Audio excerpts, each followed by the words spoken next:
Welcome to the House District 13 debate, and thank you to all of those joining us today. I am Merritt Linke, Board Chair of Club 20, and I am joined today by Judy Amabile, Democrat candidate for House District 13. We invited her opponent, Kevin Sipple, to join us, but he did not respond to our requests. Ms. Amabile, welcome, and thank you so much for joining us. We are grateful for your participation. Please introduce yourself to the viewers and tell us a little bit about why you choose to run for office. Hi, everybody. My name is Judy Amabile, and I'm a candidate for House District 13.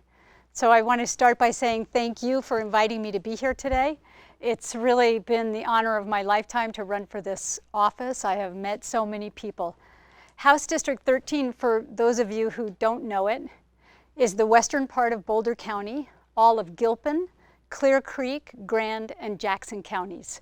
So it's a very diverse district with lots of diverse issues and opportunities. I have three things that kind of caused me to decide to run for office. First, I'm a business person. I spent 25 years manufacturing insulated water bottles for bicycling. The product is called Polar Bottle, and I founded it with my husband at the time. And during that time, we really came to understand how hard it is for working people in Colorado to make ends meet. So we had, at the peak of our business, we had 65 employees, most of whom were working on a production manufacturing shop floor. And we had an epiphany about what we could do as a business to make life better for them.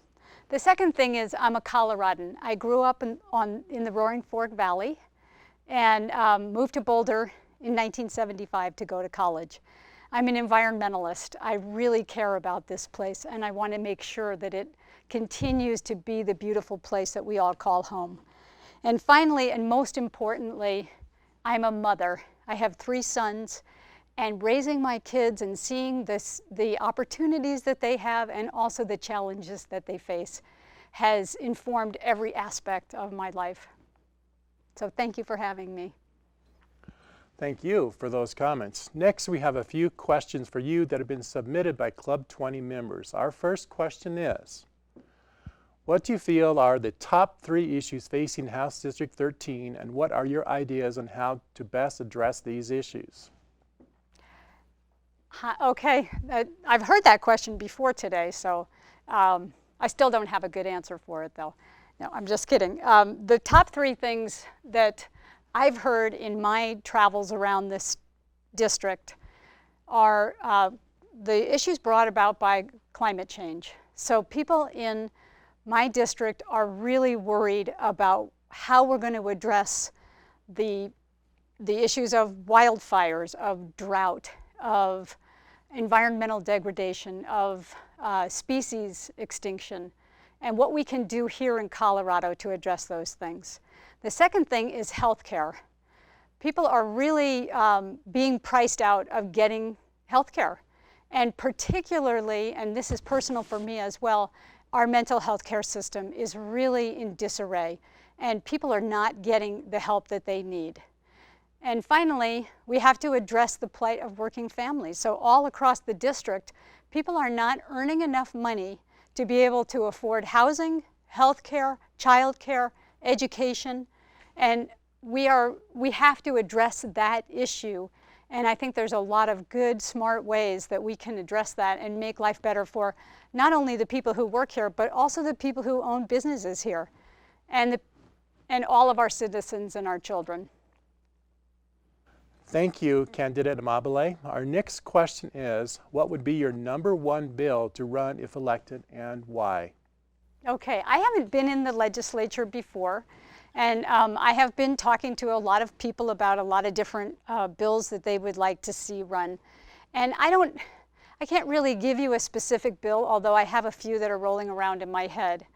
But I would say that the most important thing for me personally is that we take steps to address our mental health care system. So one of my sons has a serious mental health condition, And I've spent the last 10 years trying to get him the help that he needs. And we haven't been able to find that. So there are some things, there are some big things that we need to do to create the resources and make sure that they're available to everybody. And there are also some small things that we can do around how we treat people when they're in a mental health crisis, and how we also then treat them when they're no longer in a mental health crisis. And so that's probably the first issue that I will work on. Thank you for those comments. Our last question is, what are your thoughts on Colorado's healthcare system, and what are your plans to improve access, reduce costs, and ensure that costs are truly managed and not shifted to other payers in the healthcare system? Yeah, I guess if I had the solution to that, I might be president. This is a tricky issue, but I think we have to look at all aspects of our healthcare system. So we have to look at what are really the costs. We have to create transparency so that people understand what they're going to pay for the services that they receive. We have to make sure that there isn't excessive profits being made by some people to the detriment of other people. We have to take a holistic look at the whole system. With regards to mental health care, we actually spend a lot of money in our mental health care system, but it's bogged down in an incredible bureaucracy and fractured funding. And the Medicaid money that funds a lot of the mental health care system for the people with the most serious illnesses is not being administered in the most efficient and effective way. So those are the things that I would look at first. And then, of course, I think we need to decouple employment from health insurance so that people don't have to depend on being employed to get insurance. Put everybody in the same pool, and I think we could help to reduce costs by doing that. Thank you for your responses. We will now move into closing remarks. Ms. Amabile, will you please give us your closing remarks? Yes, well, again, thank you so much for inviting me here today. This has been a really fun experience. So first of all, I want to say I'm optimistic about our future, and I'm going to go into this. I am a pragmatic person. I may not be a moderate, but I am a pragmatist. And my agenda is to get some things done that will benefit the people of Colorado.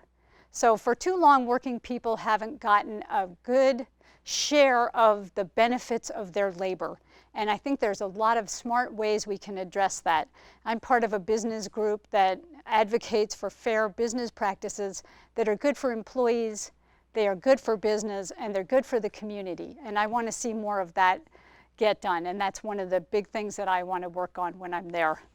And I think if we can make progress on moving to a clean economy, a clean and green economy with a just transition, if we can make progress on healthcare, making sure that people all over the state have the access that they need at a price that they can afford, and if we can make progress on improving the lives of working people, that I will have spent whatever time I get in the legislature, that will be